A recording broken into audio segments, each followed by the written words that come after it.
para ako'y mapatahimik. Eh hindi po. Patayin nyo na lang ako. Hindi po ako mananahimik. Dahil ako po, mahal ko ang Pilipinas.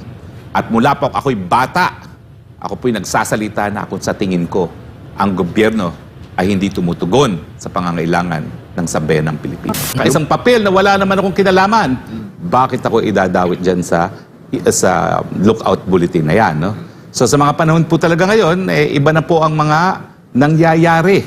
At least nung panahon ni Marcos Sr. na nagkaroon ng deklarasyon ng martial law, kwentas klaras, panunupil. At saka, alam na natin na gumamit pa ng legal na basihan. Ngayon po, iba na ang mga pangyayari. Abay, ang mga pangyayari ngayon ay, eto na nga po, no, ginagamit ang mga ordinaryong krimen para supilin ang mga kalaban. Ako nga po, pilit ng dinadawit at, nako, mantakin niyo po yan. Sigurado po, itagaan niyo sa bato. Meron dyan, kunwari, nalalabas na naman impormasyon na nagdadawit na naman sa mga pogo crimes, no? Miski wala naman sila makitang krimen. O, naguguluhan nga po ako dinidikit nila ako sa porak, pero yan, itagaan nyo sa bato. Maglalabas yan ng mga peking, mga ebidensya na magdidikit sa akin dun sa banban. Wala naman talagang connection po yan. So mga Pilipino, mga kababayan, bago po tayo maniwala sa mga paratang, tignan muna ang ebidensya. Dahil ngayon po, naglilipara ng mga paratang. Okay? So, intindihin niyo po yan sa mga panahon ngayon, may mga kritiko na nais patahimikin. At ang pamamaraan ng pagpapatahimik ngayon ay paggamit ng mga ordinaryong krimen na pinagbibintangan. Pero hanapin niyo po, ahan ang ebidensya. Yan po ang importante. Ahan ang ebidensya. Well, yun nga po, no? Imbis na tutukan ang problema ng taong bayan, sinusupil ang mga kalaban. Alam niyo po, maski supilin niyo ang lahat ng kalaban, habang gutom ang Pilipino, hindi pa rin mamamahal ang gobyerno. So kung gusto niyo mahalin kayo ng gobyerno, hindi po yan para patahimikin ang mga kritiko. Bigyan po ng solusyon ang problema ng taong bayan. Ibsan ang problema ng pagkagutom. Bigyan ng tulong sa walang tigil na pagtaas na presyo ng bilihin. Bigyan ng mas maraming trabaho at mas mataas na sweldo. Yan po ang solusyon para mawala ang mga kritiko sa administrasyon. Ang mas mabuting buhay, ang mas mataas na antas na kabuhayan, hindi po sa panunupil.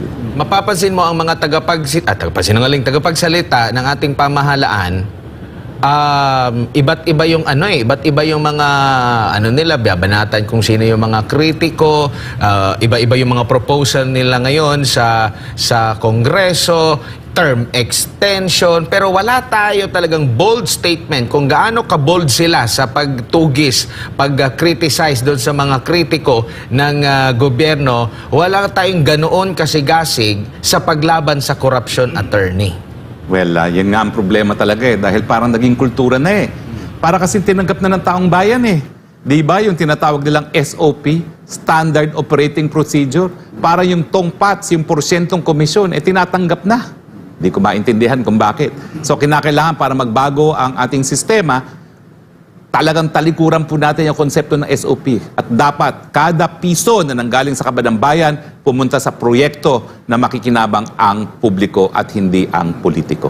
Kailangan humingi ng tulog dahil siya ang suberenya. Siya ang pinakamakapangyarihan sa Estado, ang taong bayan. Walang po pwedeng maging balakid sa gusto ng taong bayan. Kinakailangan lang magsalita at ipakita kung anong gusto ng taong bayan. At kaya nga po ang ating mga kalye, sinasabi ng Korte Suprema, mula pa ng mga panahon ng ninuno natin, yan po ay hinahawakan para sa taong bayan na iparating ang kanilang damdamin. Kaya nga po mukhang tumatawag na naman ang ating mga ang ating mga kalsada, ang ating mga pampublikong mga lugar at humihikayat, ano na ang husga nyo, taong bayan? Anong panawagan ninyo? Dahil hanggang hindi kayo nagsasalita, wala pong mensahe na mapaparating, wala pong desisyon na dapat mapatupad. Alam mo nga, may kasabihan. Ang mga talagang sigurado lang sa buhay na ito ay ang kamatayan at ang pagbubuwis. Okay. Pero alam mo, ang simbahan hindi po pwedeng buwisan. Dahil hiwalay ang pananampalataya at hiwalay ang kay Julius Caesar. Tapos ipipris ang pag-aari ng isang corporation soul. Ang tawag po sa simbahan, sa batas, ay isang corporation soul. At ang KOJC po ay corporation soul. At ang SMNI naman po, media. Anong kinalaman yan sa human trafficking? Sabi sa inyo, ako, tingin ko, pag ako linink sa krimen, baka sabihin human trafficking na. Wala naman akong kahit sino. Tinraffic ba kita, Jane? Tinraffic Yun ang ba kita? problema sa gobyerno Well, minsan natin, kasi attorney. binibenta kita, no? Sa isang palayok, no? Dahil naghahanap tayo ng asawa para sa'yo. Pero hindi naman human trafficking yon. Yan ay Iwan ko itong gobyerno. promoting. Okay, hindi ako nagtataka dyan. Kasi talagang ang gusto mangyari ng administrasyon, mawala ng tuluyan ng Duterte sa eksena. Nang wala na silang kalaban. Nang forever na silang nakaluklok na naman sa pwesto. Malinaw naman yan eh. Kailan ba talaga nagsimula ang pagbibiyak ng Uniteam? Nung nag-iba ng tono, unang-una si Justice Secretary Remulla pagdating sa ICC. Eh alam mo, napakalapit kasi ni Justice Remulla sa mga Marcoses. Alam naman natin, mga ama nila magkakaibigan pa. So kapag nagsalita, Remulla, sigurado po yan ay paninindigan ng Marcos. So bagamat ang sinasabi ni Marcos, violation of sovereignty, hindi tayo makipagtulungan, ayun, nagsalita ang Justice Secretary. Isang Reuters reporter nagtanong sa akin yan at nasyak ako. So 2023 po itong nangyari. Kung hindi ako nagkakamali, nag-meeting kami na hindi nga makikipagtulungan ng ang gobyerno, ang meeting kami, meron pa akong ban. So yung ban na ma-appoint ay from May to May. So mga Marso siguro kami nag-meeting. Pero by July, nag-iba na ng tono. Bakit? Ayun na nga. Lumabas na yung plano nila na kahit anong mangyari, dapat maalis lahat ng banta sa kanilang back in power forever again. At ang bantang una-una ay si Inday Sara at si dating Presidente Rodrigo Roa Duterte. So yung paulit-ulit kong sinasabi, kung meron talaga silang sinseridad na hindi makipagtulungan sa ICC, isulat ninyo sa papel. Gaya ng sinasabi ko, kung totoong ibaba ng pogo, isulat ninyo sa papel. O ngayon, lumalabas na, meron daw mga anak ng Diyos, 12 disipulo na may exempt doon sa ban ng pogo. Ay di wala ng ban. Kung merong exception, di ba? So dyan po unang nagsimula ang biyak. Kasi miski walang provocation, nakonsidera nila na banta ang mga Duterte at ang pinakamabilis na pamaraan para mawala sila, ipakulong doon sa dahig.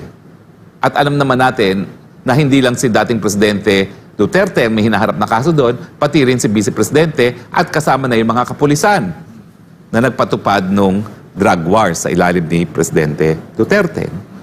Ayan, sa totoo lang, ito tapat, usapang tapat. Nung una, si Senator Bato naniniwala rin na talagang yung pangako ni Presidente.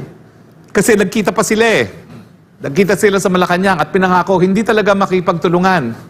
Ano nangyari? Nakatanggap na ngayon siya ng liham galing sa ICC. In-interviewin ka na namin. Di ba sabi dati ni Justice Secretary, ipapa-aresto kapag sila'y pumasok man lang ng Pilipinas? Dahil that is arrogation of a function na dapat mga Pilipino lang gumagawa. Ngayon, ayan, nandyan na yung love letter. At sinasabi, kinakailangan makipag-ugnayan ka na sa amin, mga investigador. Tikita man ng deepware yung video, the pulvoronic video. Paano ba yan? Meron na ba silang kakayanan talaga na ma-determine kung ang ano ay peke? Wala nga hanggang tenga lang sila Nalulusutan nga na yung yung SIM card registration, kahit na picture ng unggoy dati nakakapasok, nakakapag-register. Hanggang tenga lang talaga sila. O, diba? Comparison of the tenga. O, diba? The art of tenga comparison. Yung footage ng interview kahapon ng SMNI kay VP Sara. Meron, attorney. Oo, sana mapatugtog natin mamaya. Alam ko meron ng balitang nakagawa dyan dahil kahapon nangyari yan Actually, nakapagpulong din ako kahapon kay VP Sara. Sabi nga niya, kakatapos lang niya ng interview sa 2 istasyon. Yes. At isa sa 2 istasyon ay ang SMNI. Pero tama naman yung deklarasyon ni VP Sara. Hindi po ito Marcos versus Duterte. Ito po ay sambayan ng Pilipino laban kay Marcos Jr.